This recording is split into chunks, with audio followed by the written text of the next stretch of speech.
माझं पूर्ण नाव श्री अशोक पुंडलिक ढगे, राहणार नारोली, सुपा, तालुका बारामती, जिल्हा पुणे।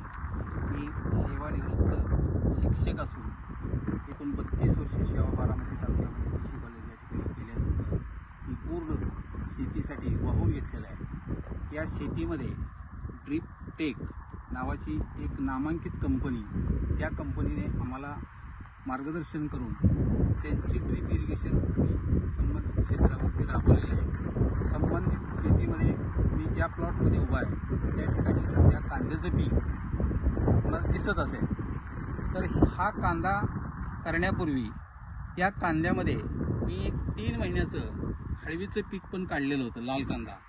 त्या कांद्यामधून मला चांगल्यापैकी साथ मिळालेली आहे आणि तो कांदा काढल्याच्या नंतर मी या ठिकाणी आता हा 5 महिन्याचा गरवी कांद्याची लागण केली आहे।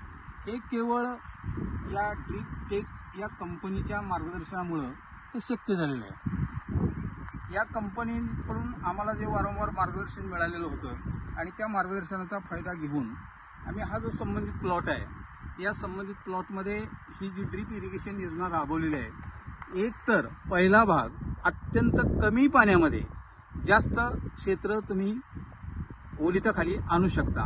त्याचप्रमाणे आपणास दररोजच ही रात्रीची लाईट दिवसा लाईट मिळेलच असं नाही, काही वेळेस आपल्याला दिवसाही लाईट रात्रीची लाईट असते, तर त्या या विजेवरती मात करण्यासाठी ही जर ड्रीप इरिगेशन योजना असेल तर नक्कीच आपणास रात्रीचा कधीही जागण्याचा प्रश्न येत नाही आणि अत्यंत कमी पाण्यावरती, अत्यंत कमी मेहनतीवरती ही ड्रीप इरिगेशन योजना राबवल्यामुळे आम्हा शेतकऱ्यांना एक प्रकारचं चांगलं समाधान प्राप्त झालेलं आहे आणि आमच्या प्रगतीमध्ये नक्कीच वाढ होईल असा आम्हाला एक अंदाज वाटतो। त्याचबरोबर खतंही अत्यंत माफक दरामध्ये, खतांच्या किमती वाढलेल्या आहेत, परंतु अत्यंत कमी खतामध्ये या ड्रीप सिस्टीममुळं पिकाचा पोतही चांगला येतो आणि शेतकऱ्याचं कष्टही कमी होईल असं मी एक सांगू इच्छितो माझ्या शेतकरी बांधवांना।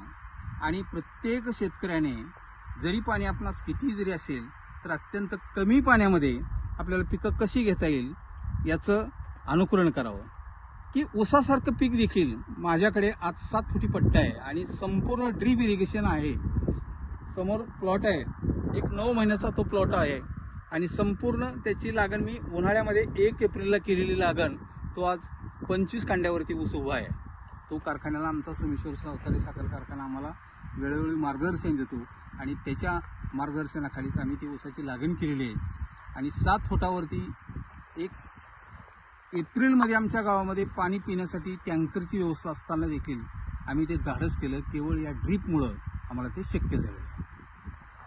तर जरी हे सर्वांना शक्य नसेल, एकदम न करता टप्प्याटप्प्याने आपण शेतीमध्ये हा प्रयोग करावा, निश्चित आपणास त्याचा फायदा होईल। एवढंच मी आपणास या ठिकाणी कंपनीचे मार्गदर्शक लोक आलेले आहेत त्यांना मी सांगू शकतो। धन्यवाद।